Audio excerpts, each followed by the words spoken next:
जो आपसे मिलते हो। और मुखिया जी को जो आपके लिए जो पैसा हुआ वो पैसा दे करके और फिर चले गए जी कभी मनमानी करेंगे तो क्या है, यानी कि आप उनके पास यह समस्या को ले जाकर के आप उनसे मिल सकते हैं। सरकार का एक अभिन्न अंग होते हैं। का जो मंत्री जो सम्राट चौधरी है, सम्राट चौधरी जो है यह वार्ड सदस्य सबका ही एमएलसी है, से आकर मिले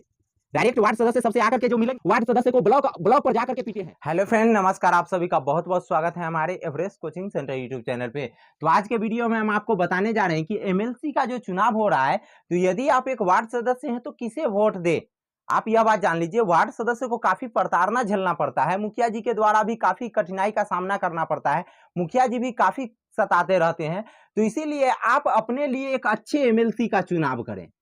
एक अच्छे एमएलसी का चुनाव करें। अब अच्छे एमएलसी का चुनाव कैसे कीजिएगा, तो यह बात जान लीजिए, वैसे एमएलसी को वोट करें जो आपसे मिलते हो, जो यानी कि आपसे मिलते हो, ना कि यह एमएलसी साहब आए और मुखिया जी को जो आपके लिए जो पैसा हुआ वो पैसा दे करके और फिर चले गए। ऐसे एमएलसी को कदापि वोट नहीं दे। एमएलसी का चुनाव में खैर फिक्स है कि पैसा कुछ न पैसा दिया जाता है सभी सदस्यों को, लेकिन वैसे सदस्य जो है वैसे लोगों का ही पैसा एक्सेप्ट, इनका भी पैसा ले लीजिए, या जो मुखिया जी के द्वारा जो आपको पैसा मिला है उनका भी पैसा रख लीजिए, लेकिन क्या करें, लेकिन वोट उसी को दे। यदि यह पैसा नहीं रखिएगा तो इनके द्वारा और आपको प्रताड़ना झेलना पड़ेगा, लेकिन वोट उनको दे जो आपसे मिले। यही एमएलसी साहब यदि आपसे डायरेक्ट आकर के मिल करके आपसे पैसा नहीं दे फिर भी कोई बात नहीं, लेकिन आपको जाने पहचाने, ताकि आपके ऊपर में यदि मान लेते हैं मुखिया जी ही कभी मनमानी करेंगे तो क्या है, यानी कि आप उनके पास यह समस्या को ले जाकर के आप उनसे मिल सकते हैं। ऐसे एमएलसी को वोट दे,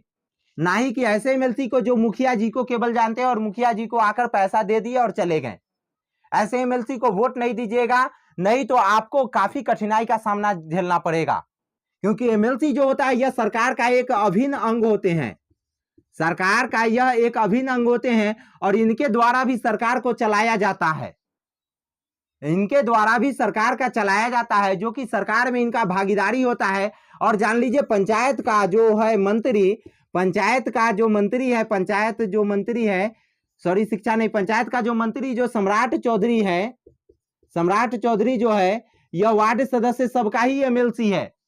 चाहे इनको ही क्यों ना आपको वोट देना हो, तो आप इनको वोट कैसे दीजिएगा,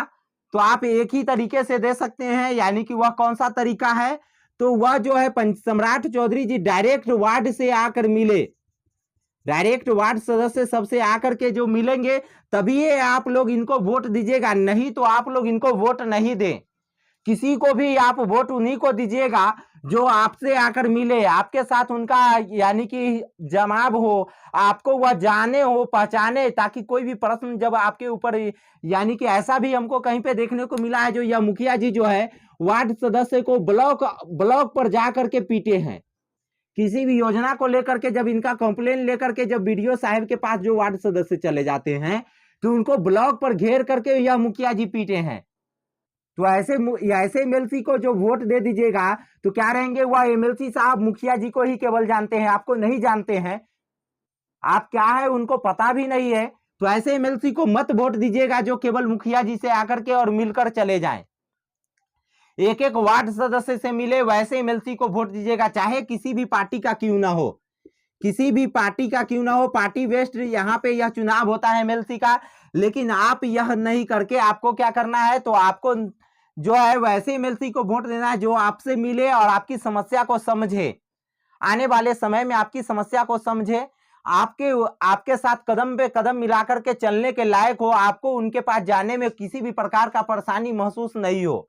वैसे लोगों को एमएलसी में वोट दीजिएगा। नहीं तो यदि आप अपने मुखिया जी के द्वारा बताए गए प्रतिनिधि को यदि एमएलसी को वोट दे दीजिएगा तो आप इसका जिम्मेवार खुद होइएगा, और आप जैसे लोगों का ही यह प्रॉब्लम आएगा कि सर आवास में भी मुखिया जी हमको कोई वैल्यू नहीं देते हैं, सर यानी कि 7 निश्चय योजना भी वो कहते हैं कि नहीं इसमें आपका कोई हक नहीं है, यह सब प्रकार की आपको परेशानी आएगा। तो इससे पहले आपको खुद सचेत रहना है, वैसे ही एमएलसी को चुनाव करना है जो यानी कि जो क्या करे, जो यानी कि जो है यानी कि आपको जाने, जो आपको पहचाने। इसके बाद यदि आपको किसी भी प्रकार से कोई समस्या आता है, हमसे यदि वो समस्या का हल चाहते हैं, यदि हमसे संपर्क करना चाहते हैं तो आप हमारे व्हाट्सएप इस नंबर पे संपर्क करें, हम आपके हर समस्या के साथ लड़ने का प्रयास जरूर करेंगे। तो धन्यवाद, फिर मिलेंगे नेक्स्ट वीडियो में, तब तक के लिए जय हिंद।